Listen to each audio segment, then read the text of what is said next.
ప్రభుత్వం ఉన్నప్పుడు, గత టీఆర్ఎస్ ప్రభుత్వం ఉన్నప్పుడు ఆ ఏజ్ 34 నుంచి 44 చేశారు. మళ్ళీ కాంగ్రెస్ ప్రభుత్వం వచ్చినప్పుడు ఏం చేశారంటే మళ్ళీ 44 నుంచి 46 చేశారు. జియో 30 ఇంప్లిమెంట్ చేశారు. ఆ జియో నెంబర్ 30 ఇంప్లిమెంట్ చేసి మళ్ళీ ఏం చేశారంటే మొన్న జియో నెంబర్ 86 చేశారు. మళ్ళీ 34 నుంచి 44 చేశారు. 2 years డిక్రీజ్ చేశారు. ఇంత ప్రీవియస్ జియో నెంబర్ 30 అదే కంటిన్యూ చేసి ఏజ్ రిలాక్సేషన్ 34 నుంచి 44(6) పెంచేటట్టు చేయగలరని మేము కోరుతున్నాం. సో జనరల్ ఏజ్ 34 నుంచి 46 చేసి జియో నెంబర్ 30 అదే కంటిన్యూ చేసి మళ్ళీ రిలాక్సేషన్ రిజర్వేషన్ 5 years సడలింపు చేసేటట్టు చేయాలని ప్రభుత్వానికి విన్నవిస్తున్నాం. సో ఒకవేళ చేయకపోతే మీకు జరిగే నష్టాలు ఎటువంటి? చేయకపోతే మేము గవర్నమెంట్ జాబ్స్ కోల్పోతాం. మేము ఎస్సీ మన వర్గీకరణ అయింది, ఎస్సీ వర్గీకరణ లాస్ట్ ఇయర్. సో ఎస్సీ వర్గీకరణ మందరం మాకు ఏమి యూజ్ లేదు, ఫలితం లేదు. సో ఎస్సీ వర్గీకరణ అయినది కాబట్టి కొంచెం మేము బెనిఫిట్ పొందుతామని మేము కోరుచున్నాం. ఇప్పుడున్న సిచ్యువేషన్ లో గవర్నమెంట్ ఆ స్టెప్స్ తీసుకొని మీరు ఇచ్చిన సూచనల్ని ఆచరణలో పెట్టే ఛాన్స్ ఉందంటారు? ఉన్నది సార్, మేము ప్రిపేర్ అవుతాం, గట్టి ప్రిపేర్ అయ్యి జాబ్ కొట్టుకోవాలని మాకు ఆశ ఉంది. అట్లా మాకు ఏజ్ రిలాక్సేషన్ అనేది దాటిపోయింది, 49 దాటిపోయింది మా ఏజ్. ఎస్సీ మేము అదే జనరల్ ఏజ్ 46 ఇస్తే SC/ST రిజర్వేషన్ 5 years సడలింపు ఉంటే మేము అప్పుడు ఎలిజిబుల్ ఉంటాం ఏజ్. ఎస్సీ వర్గీకరణ లాస్ట్ ఇయర్ చేశారు రేవంత్ రెడ్డి. గత 30 సంవత్సరాల నుంచి ఎస్సీ వర్గీకరణ నుంచి మందకృష్ణ సారు మా కొట్లాడి ఎస్సీ వర్గీకరణ నుంచి సుప్రీంకోర్టు ఆర్డర్ ప్రకారం ఎస్సీ వర్గీకరణ చేశారు పట్టుబట్టి. కానీ ఎస్సీ వర్గీకరణ చేశారు, ఎస్సీ మాదిగ వాళ్ళకు ఎస్సీ వాళ్ళకు బెనిఫిట్ చేశారు. కానీ చేసారు కాబట్టి వర్గీకరణకు అనేది ఏమి యూజ్ఫుల్ అనేది లేదు, ఏజ్ పెంచలేదు. సో ఎస్సీ మాదిగ వాళ్ళు నష్టపోతున్నారు చాలా. అందుకని జనరల్ ఏజ్ రిలాక్సేషన్ 34 నుంచి 46 పెంచేటట్టు చేసి జియో నెంబర్ 30 అదే కంటిన్యూ చేసి ఏజ్ రిలాక్సేషన్ 5 years సడలింపు ఇవ్వాలని మేము కోరుతున్నాం. జూన్ 2 అని కోటి ఆశలతోటి నిరుద్యోగులు ఎదురు చూస్తున్న జూన్ 2 తెలంగాణ రాష్ట్ర ఆవిర్భావ దినోత్సవం రోజు కనీసం ఒక్క నోటిఫికేషన్ ఇవ్వాలని దౌర్భాగ్యమైన ప్రభుత్వం ఈ కాంగ్రెస్ ప్రభుత్వం. పైన చెప్తున్నారు, మొన్న ఏది రియాజ్ గారు, ఆయన పేరు ఏం పేరు, ఆయన అసలు ఎవరు, చెన్నగాని దయాకరా, ఆ చెన్నకాయలంకునే దయాకరు, ఆయన పాలాభిషేకం చేస్తున్నాడు. సిగ్గున్నదా మీకు కొంచెమన్నా? ఎందుకు పాలాభిషేకం చేస్తున్నారా? మీరు చదువుకుంటున్నా, మీరు చదువుకునే కదా, మీరు ఉస్మానియా యూనివర్సిటీలో ఎదిగిన వాళ్ళే కదా. మరి నిరుద్యోగులకు నిజంగా నోటిఫికేషన్ వచ్చాయా? ఒకవేళ నోటిఫికేషన్ వస్తే ఇన్ని నోటిఫికేషన్ ఈ కాంగ్రెస్ ప్రభుత్వం ఇచ్చిందని చెప్పేసి అఫీషియల్ గా మీరు పట్టుకొని రండి. దిల్సుఖ్ నగర్ లో, ఆర్టీసీ క్రాస్ రోడ్ లో, చిక్కడపల్లి లైబ్రరీలో ఇదే నిరుద్యోగులతోటి మేము పాలాభిషేకం చేస్తాము. గతంలో మేము పాలాభిషేకం చేశాం నోటిఫికేషన్ వచ్చాయని చెప్పేసి. కానీ ఈ రోజు మీరు మెప్పించుకోవడం కోసం మీ అధినాయకుడు రేవంత్ రెడ్డి ఏమో ఢిల్లీ నాయకుడిని మెప్పించడానికి కోసం 40 సార్లు తిరుగుతాడు. మీ రేవంత్ రెడ్డిని మెప్పించడానికి పాలాభిషేకాలు చేస్తారు. సిగ్గుపడండి. ఈ రోజు తెలంగాణ రాష్ట్ర నిరుద్యోగుల యువత ఎవరైతే రియాజ్ కావచ్చు, చెనగాని దయాకర్ కావచ్చు, బయట రోడ్డు మీద కనిపిస్తే బట్టలు తీసి కొట్టే పరిస్థితి ఉన్నది. దయచేసి మీరు బయటికి రాకండి. నేను మీకు సలహా ఇస్తున్నా, ఏం నోటిఫికేషన్ ఇచ్చాయని చెప్పేసి మీరు పాలాభిషేకం చేస్తారండి. ఎందుకు పాలాభిషేకం చేస్తారు? ఈ రోజు తెలంగాణలో నోటిఫికేషన్ లేక నాలాంటి టీ కొట్టు పెట్టుకుంటుండు. నాలాంటి నిరుద్యోగులు చాలా మంది క్యాటరింగ్ పనులకు, హమాలి పనులకు, విదేశీ ర్యాపిడోలు, ఓలా, ఊబర్ చేసుకునే దౌర్భాగ్యం వచ్చింది. జూన్ 2 కోసం తెలంగాణ రాష్ట్రం నీళ్లు, నిధులు, నియామకాల కోసం ఏర్పడితే ఈ రోజు మమ్మల్ని సొంతంగా డబ్బా కొట్టు పెట్టినట్టు తీసుకొచ్చిన దౌర్భాగ్యం మీ కాంగ్రెస్ ప్రభుత్వం కాదా? ఆ రోజు మీరు ఏదైతే కాంగ్రెస్ ప్రభుత్వం వాళ్ళు అధికారం లేకపోతే మా నిరుద్యోగులందరినీ గాంధీ భవన్ పిలిపించి ఒక్క ఉద్యోగం పోగొట్టండి, మీకు 2 లక్షల ఉద్యోగాలు ఇస్తున్నారు. మరి ఉద్యోగం తీసేశారు కదా, మీరు ఎన్ని ఉద్యోగాలు ఇచ్చారు?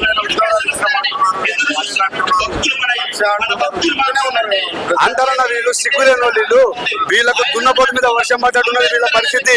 ఈ అంగుటి గాళ్లకు అధికారం ఇస్తే ఇట్లానే ఉంటది అంటది. మా మిత్రుడు నవీన్ పట్నాయక్ అన్నాడు, అది పరిగేరి కొట్టోడికి పెత్తనం ఇస్తే వరిగించలు దేనికి ఆశనాయనంట. అటువంటి సన్నాసులు వీళ్ళు. ఏడ ఇచ్చారని 60,000, 70,000 రమ్మను పొన్నం ప్రభాకర్, వివేక్ వెంకట స్వామి, దుద్దిల శ్రీధర్బాబు గారు వచ్చి మాట్లాడండి. ఇదే హాస్పిటల్ టీ పాయింట్ కో, లేకుంటే తెలిసిన సాయిబాబా టెంపుల్ దగ్గరకో, చిక్కడపల్లి లైబ్రరీకి వచ్చి నిరూపించండి. మంది బిడ్డలని మా బిడ్డలని చెప్పుకునే మీరు ఈ రోజు నిరుద్యోగుల గురించి మాట్లాడతారు. నిరుద్యోగుల పరిస్థితి ఎట్లా ఉంది ఈ రోజు? కుటుంబ పరిస్థితి కావచ్చు, మీ పరిస్థితి కావచ్చు. అన్న, నిరుద్యోగులను గతంలో వీళ్ళకు నిరుద్యోగులు దేవుడిగా కనిపించారు.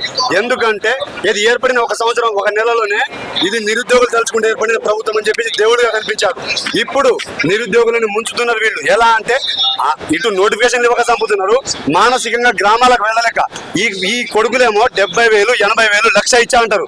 మరి 1,00,000 అంటే గ్రామాలలో తల్లిదండ్రులు యూట్యూబ్ ఛానల్లో కావచ్చు, మీడియా పత్రికలలో చూస్తారు కదా. మరి 1,00,000 ఉద్యోగాలు ఇచ్చినా నా కొడుకు ఉద్యోగం రాదని చెప్పేసి ఊరోళ్ళందరూ సూటిపోటీ మాట్లాడి అంటే నిరుద్యోగులు అందరూ ఆత్మహత్యలు చేసుకోవాలని చెప్పేసి ఈ తెలంగాణ కాంగ్రెస్ నాయకులు కంకణం కట్టుకున్నారన్న. ఈ రోజు నిరుద్యోగం తెలంగాణ రాష్ట్రంలో నిరుద్యోగం అనే పదం వినిపించదు. అందరూ ఎక్కడికక్కడ ఏ చెట్టుకో కొమ్మకో ఊరేసుకొని సావాలని కంకణం కట్టుకున్నారు. కాబట్టి 70,000, 80,000, 70,000, 80,000 ఉద్యోగాలు ఇస్తే ఒక నిరుద్యోగికి ఉద్యోగం రాకపోతే ఊర్లో ఎట్లా తిరుగుతారు? ధర్నా చేసే వాళ్ళందరూ అడ్డమైన కూలీలు, లేకపోతే చదువు రానోళ్ళు, లేకపోతే ఇంకా ఇతర ధర్నా చేయడానికి వచ్చిన వాళ్ళు కూడా ఎవరు చదువుతున్నారు మాట్లాడుతున్నారు. సిగ్గుందా ఈ మాట చెప్పడానికి? ఆయన ఎవరు? చామల కిరణ్ కుమార్ రెడ్డికి, పిసిసి చీఫ్ మహేష్ కుమార్ గారికి, గాలి హర్షవర్ధన్ రెడ్డి కాంగ్రెస్ నాయకుడే కదా. మళ్ళీ ఈ రాములు ఏది ఉమ్మడి ఎమ్మెల్సీగా పోటీ చేసి ఓడిపోయిన రాములు, వీళ్ళందరూ కాంగ్రెసే కదా. మరి వీళ్ళ బద్రి విక్రమార్క కావచ్చు, సీతక్క కావచ్చు, శ్రీధర్ బాబు కావచ్చు, రేవంత్ రెడ్డి ఇప్పుడున్న ముఖ్యమంత్రి రేవంత్ రెడ్డి కూడా అప్పుడు నిరుద్యోగులందరినీ గాంధీ భవన్కి పిలిపించి మీరు బస్ యాత్రలు చేయండి, నిరుద్యోగ యాత్రలు చేయమని చెప్పి పిలిపించి అప్పుడు మేము కోవట్టు కనిపించలేదు, ఇప్పుడు కోవట్టు కనిపిస్తున్నాం. అంటే ఇక్కడ అంటే నిజమైన నిరుద్యోగులు ఎవరు ధర్నా చేయట్లేరు, కావాలని కొంతమంది బయటకు వచ్చి టీఆర్ఎస్ పుస్తకంలో ధర్నా చేస్తా ఉంటారని చెప్పేసి మాట్లాడుతున్నారు. వాళ్ళకి ఏం సమాధానం? చెప్పుతోటి కొడతా. బీఆర్ఎస్ తోటి కలిసి కుమ్మక్కై ధర్నాలు చేస్తున్నారంటే ఆ రోజు కాంగ్రెస్ పార్టీ తోటి కలిసి ధర్నాలు చేసినాం, కాంగ్రెస్ పార్టీకై బస్ యాత్రలు చేసినాం. అప్పుడు ఎందుకు ఆ నింద వేయలేదు? ఒకవేళ బిడ్డ గుర్తుపెట్టుకోండి, ఆ రోజు మీకోసం చేసిన యాత్రలు కావచ్చు, మీకోసం చేసిన కాడు మొక్కడం కావచ్చు, పొలపాలేసుకొని తిరిగాం కదా, అది కాంగ్రెస్ ఓటర్ల కోసం చేసింది. అయితే ఈ రోజు ఈ నిరుద్యోగుల కోసం, నిరుద్యోగ నోటిఫికేషన్ కోసం చేసేది కూడా ఖచ్చితంగా కోవట్టే. ఒక్కసారి మీడియా అడ్డు తిప్పండి అన్న దయచేసి. వీళ్ళంతా నిరుద్యోగులు కాదా? సరే నేనంటే కోవట్టుని, నేను ఒప్పుకోగలుగుతా కోవట్టని, మరి వీళ్ళని కోవట్ అంటావా? వీళ్ళని కోవట్ అంటే ముఖ్యమంత్రిని చూడకుండా చెప్పు తీసుకొని కొడతారు వీళ్ళు. నిరుద్యోగులు, నిజమైన నిరుద్యోగులు, గ్రామీణ ప్రాంత నిరుద్యోగ బిడ్డలన్న వీళ్ళు.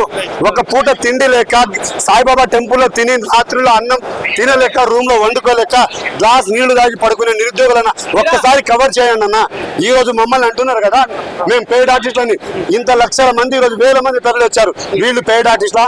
కాంగ్రెస్ నాయకులారా ఏడబెట్టుకుంటారు మీరు తలకాయ ఊరేసుకొని సావుర్రి.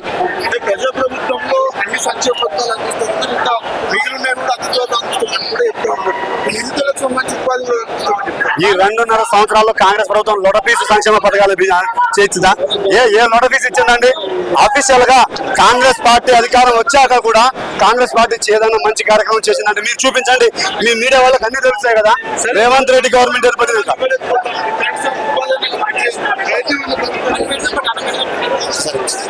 నిరుద్యోగులను ఒకసారి అడగండి అన్న, వాళ్ళ సాధక బాధలు చెప్తారు. మేము ఎప్పుడు మీకు కనిపిస్తాం కదా. నిజమైన మేము పేట అంటారు కదా, నిజమైన నిరుద్యోగులు ఉన్నారు, వాళ్ళని అడగండి.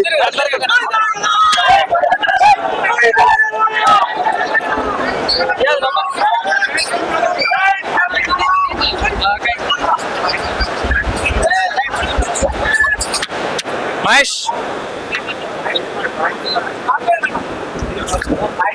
విజువల్ తీస్తున్నా.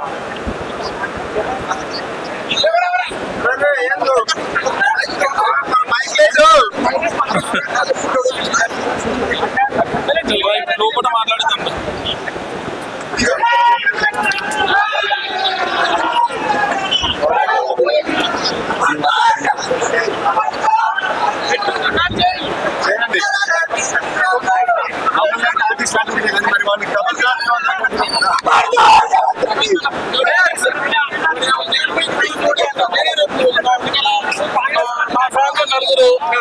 మా బాబాయ్ వాళ్ళు, మా రిలేషన్ మొత్తం 6 ఇంటూ 8 మొత్తం ఎంత చూసుకో. ఇంచుమించు నే 50 ఓట్లు ఒక్క ఓడు బండి. మీరంతా నిరుద్యోగులు కాదు, ఐడి చూపియానా, అప్లై చేసుకుని చూపియానా, మొత్తం చూపిస్తా. నువ్వు అడ్మినిస్ట్రేషన్ లేదు నీకు, నీ అడ్మినిస్ట్రేషన్ సరిగ్గా చూసుకో, నువ్వు అప్పుడు బాగుపడుతావు. ఇప్పుడైనా టైం ఉంది, సరిదిద్దుకో, బుద్ధి తెచ్చుకో ఇప్పుడైనా. సో ఏం చెప్తారు బ్రదర్? అంటే మీరంతా నిరుద్యోగులు కాదు, మాకు ఉద్యోగాలు కావాలి. కావాలంటే ఫస్ట్ కిందికి దిగి రావాలి. ఏం చెప్తారు బ్రదర్? అసలు ఈ రోజు మీరంతా నిరుద్యోగులు కాదు అని చెప్పేసి కాంగ్రెస్ ప్రభుత్వం మాట్లాడుతా ఉంది. ఆస్పిరెంట్లు కాదు, ఏం చెప్తావు కాంగ్రెస్ ప్రభుత్వానికి? కాంగ్రెస్ ప్రభుత్వానికి ఏం చెప్తాం అన్న, వాళ్ళు ఇప్పుడు వాళ్ళ అవసరానికి ఓట్ల కోసం అయితే వాళ్ళు ఏమన్నారు అన్న, వాళ్ళ ఓట్ల కోసం వాళ్ళు ఏమో చెప్పారు, ఏమంటారు పూటకప్ మాటలు అయితే చెప్పారు. కానీ ఇప్పుడు మమ్మల్ని అంటే మా అవసరం, వాళ్ళ అవసరాలకు మమ్మల్నే వాడుతున్నారు, కానీ మా అవసరాలకు వాళ్ళు ఎవరు ఉండట్లేదు. 70,000 ఉద్యోగాలు ఇస్తామని చెప్తా ఉన్నారు. టైం అయింది, క్లాస్ కి కొంచెం టైం అయింది చెప్పాలి.